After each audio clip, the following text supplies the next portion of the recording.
আসসালামু আলাইকুম, সবাই কেমন আছেন? প্রতিদিনকার মতো রান্না নিয়ে চলে আসলাম। তো আমি কি রান্না করব সেটাই আপনাদের সাথে শেয়ার করছি, সঙ্গেই থাকুন।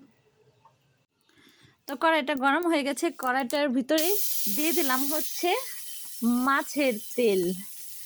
মাছে যে এত তেল হবে বুঝতে পারিনি। তো প্রথম আমি মাছের তেলটাই দিয়ে দিলাম, তারপর সঙ্গে আরো কিছুটা তেল দিয়ে দিলাম।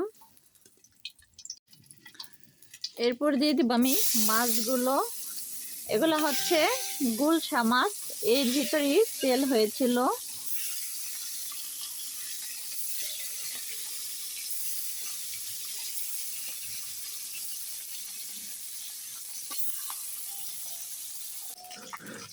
আমি কিন্তু রোজা, কিন্তু আমার সামনে কত সুন্দর দেশি বড়ই থুয়ে দিচ্ছে, মনে চাচ্ছি খাওয়ার জন্য, কিন্তু এখন খাওয়া যাবে না, এটা ইফতারির পরে খাবো। মাছগুলো একটু উল্টিয়ে দিই। তো মাছগুলো ভাজা হয়ে গেছে, এখন আমি নামিয়ে নিচ্ছি।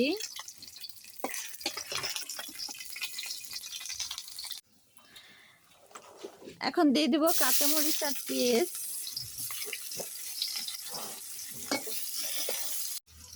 পেঁয়াজটা ভাজা ভাজা হয়ে গেছে, এখন দিয়ে দিলাম আদা রসুন বাটা,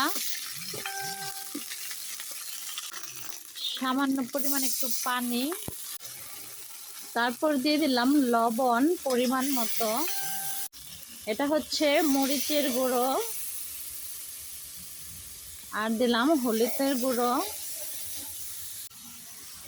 মশলাটা ভালোভাবে কষিয়ে নিব। মশলাটা কষানো হয়ে গেছে, এখন দিয়ে দিব সবজি।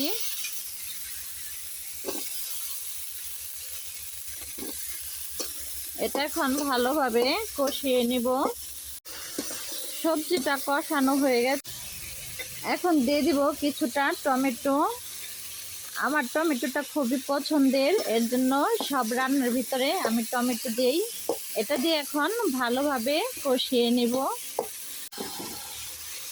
সবার হাতের রান্না কিন্তু এক না, তো আমি যেভাবে পছন্দ করি আমি সেভাবেই রান্নাটা করে ফেলতেছি। এখন এটাও কষানো হয়ে গেছে, এখন দিয়ে দিব পরে মাছগুলা, তারপরে পরিমাণ মতো পানি।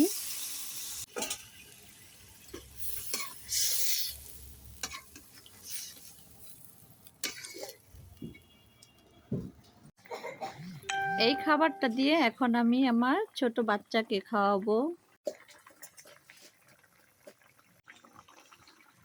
তো রান্নাটা হয়ে গেছে, এখন ওপরে কিছুটা ধনিয়া পাতা দিয়ে দিব।